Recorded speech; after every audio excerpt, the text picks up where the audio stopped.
Olá a todos, bem-vindos ao Copy Paste. Eu sou o Pedro Mendes. O meu convidado de hoje é o criador Pedro Saavedra, que tem uma nova criação chamada A República Alexandrina.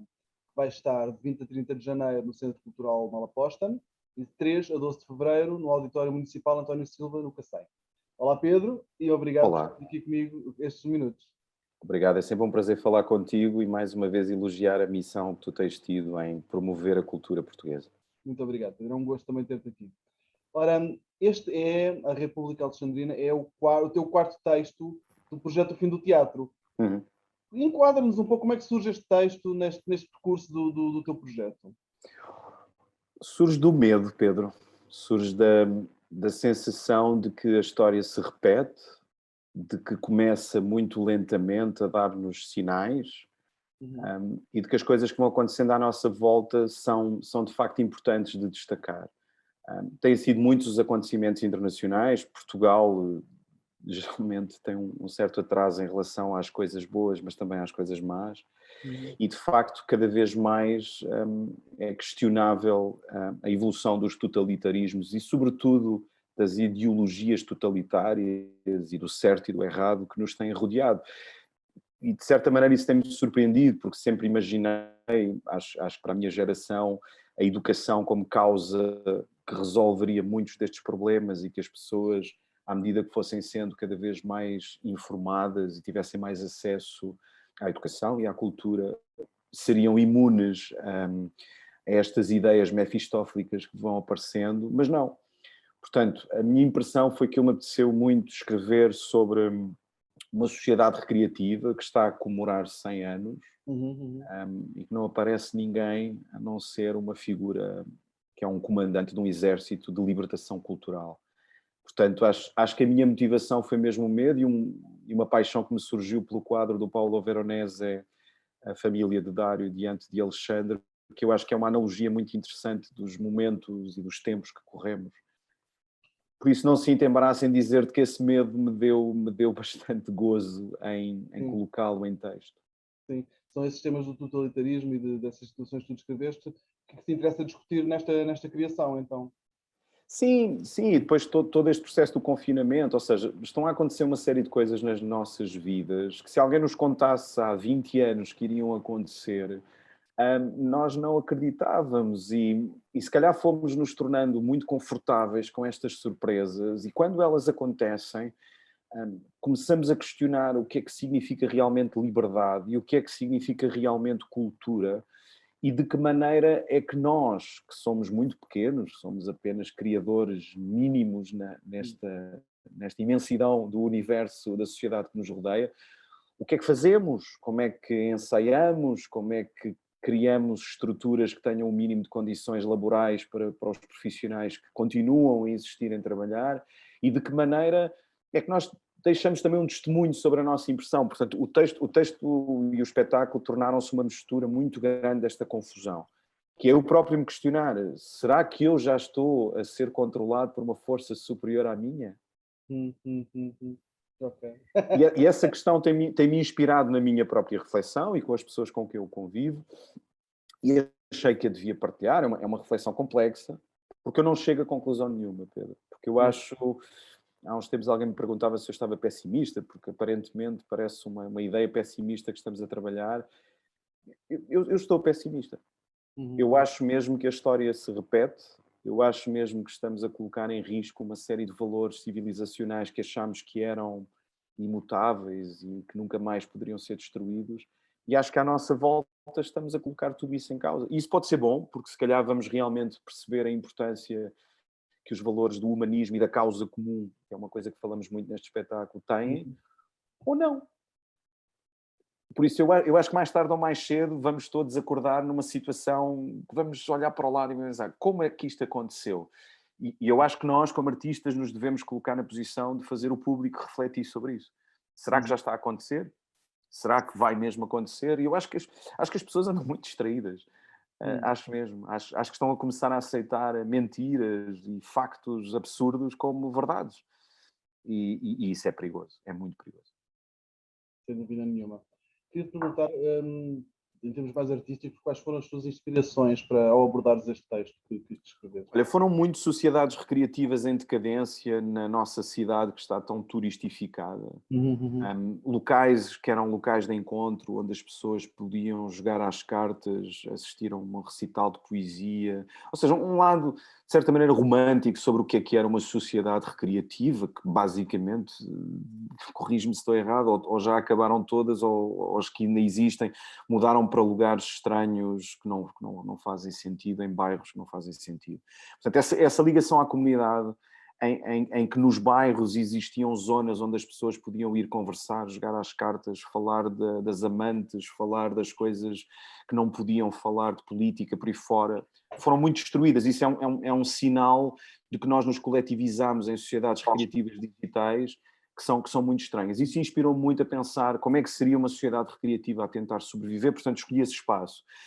E depois o quadro do Veronese, que relata um bocadinho essa ideia romântica da barbárie contra a civilização, que é uma coisa que eu acho que na Europa nós continuamos a viver, ainda não fizemos pazes com isso, ainda não aceitámos esta coisa do eurocentrismo já não fazer tanto sentido como fez. Este conflito entre a forma como fomos educados e coisas que achamos que nunca iam mudar, e coisas que vão mudando e que são felizmente dinâmicas e que nos vamos adaptando, e depois as forças de bloqueio que existem a isso, os debates televisivos destas legislativas inesperadas provam isso. Cada debate que vejo, acho mesmo que as pessoas estão a dizer, já não há medo. E eu acho que essa falta de medo está a transmitir uma sensação de poder a determinadas forças que querem, obviamente, uma regressão civilizacional. Portanto, eu inspirei-me artisticamente nisto tudo, num espaço onde se está a tentar fazer uma festa para celebrar um centenário e em que, de repente, sem se perceber como, o tempo volta atrás 100 anos.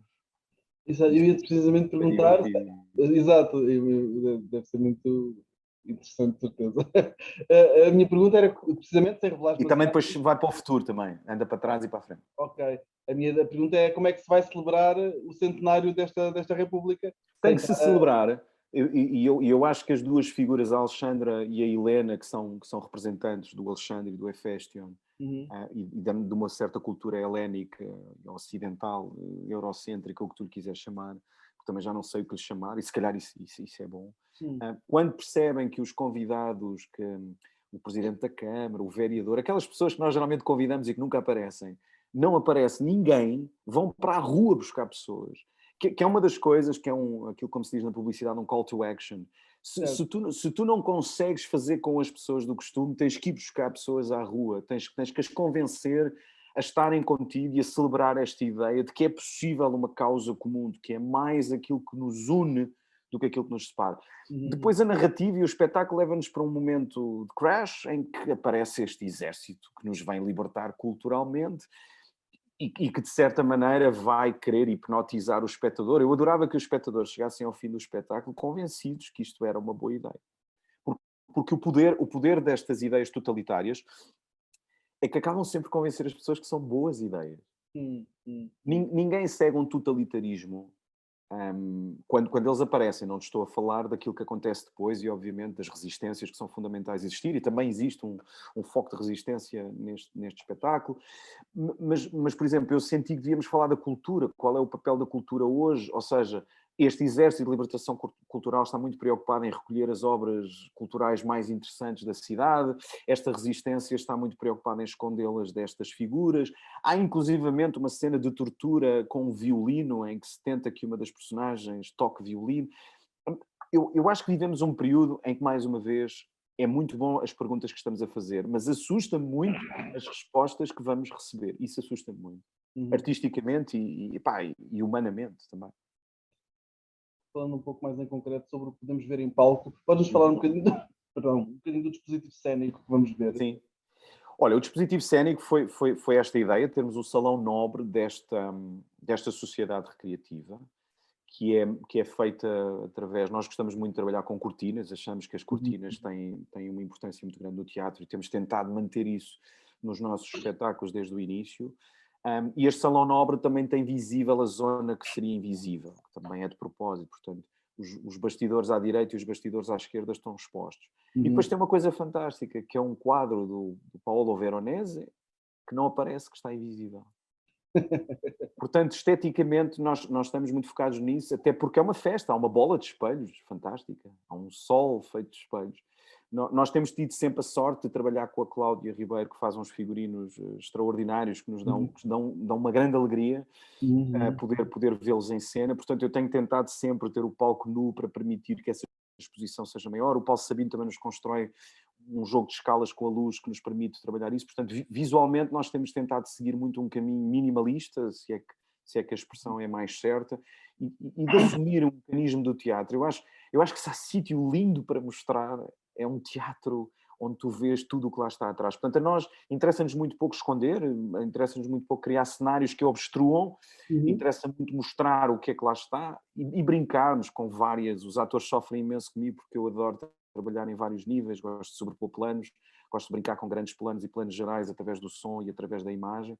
Mas este Salão Nobre é fantástico, tem um chão de madeira muito usado e uma bola de espelhos que eu acho que vai fazer sucesso mesmo, estou muito feliz com ele.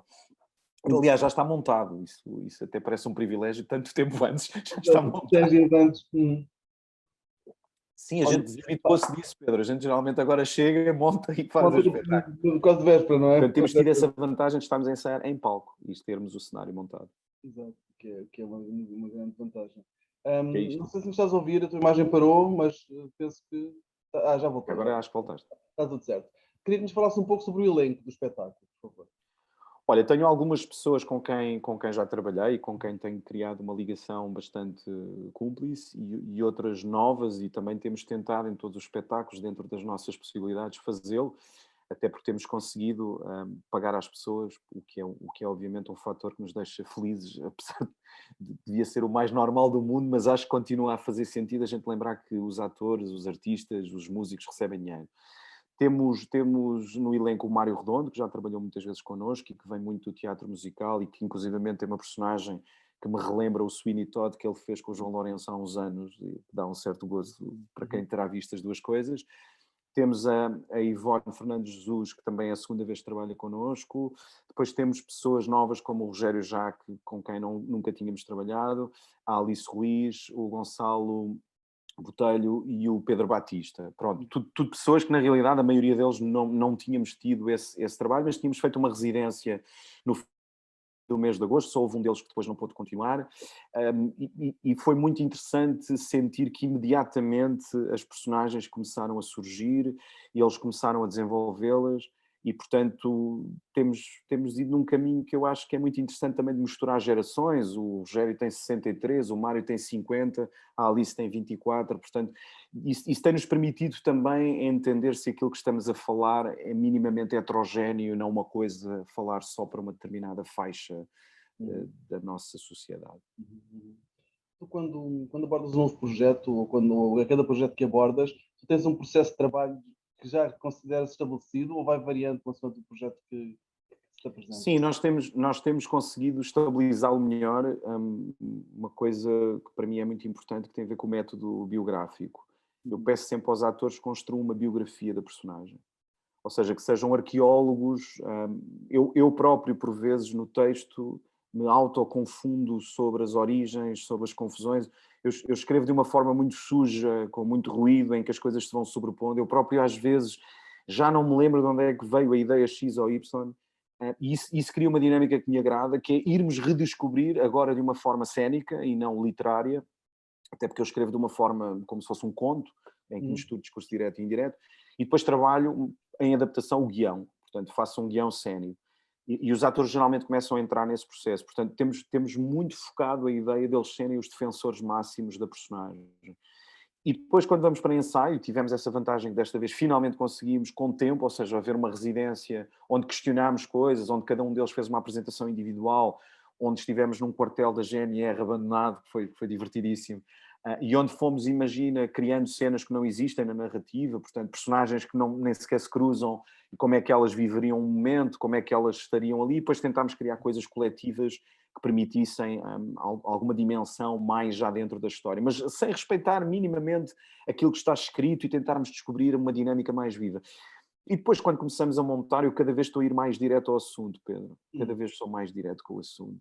Porque a mim o que me interessa é quanto mais rapidamente nós tenhamos as cenas desenhadas, eles as possam viver e experienciar muitas vezes. Odeio a impressão de estar a fazer a primeira passagem geral a sério no dia da estreia. Portanto, idealmente, quanto mais fatores eu conseguir ter antes, a música, os figurinos, conseguimos tê-los 15 dias antes, ou seja, eles podem estar a ensaiar com a roupa que realmente usam.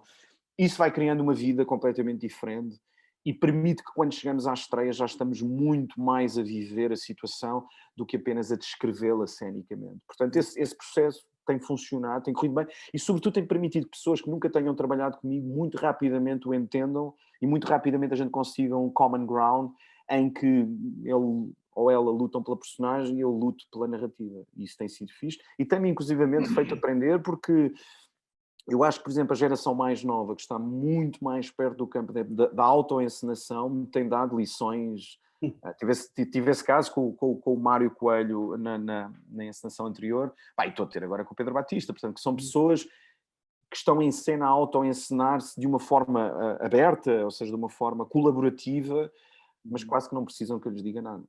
Isso é um prazer fantástico. Isso, por exemplo, dá-me esperança de que estes novos atores às vezes estejam até muito mais preparados para uma construção rápida do que aqueles mais antigos, que esperam por vezes por uma indicação mais clara e não arriscam tanto.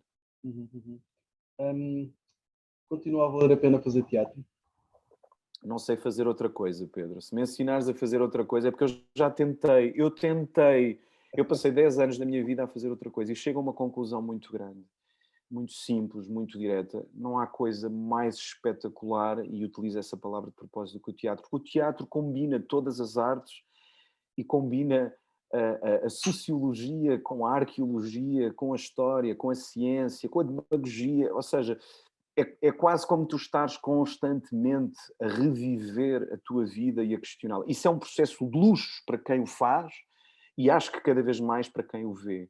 Porque o simples facto de nós podermos fazer qualquer coisa em que as pessoas pensam e questionam-se a si próprias, não é apenas à ideia ou ao espectador ou ao objeto, é de facto extraordinário. Eu acho que cada vez faz mais sentido fazer teatro, não tanto pelo sentido programático de que tipo de teatro e onde o fazer, isso não é uma coisa que me tem preocupado muito, mas sobretudo no ato de comunicação, de dizer às pessoas que a humanidade é uma coisa muito mais complexa do que fazermos um like num post.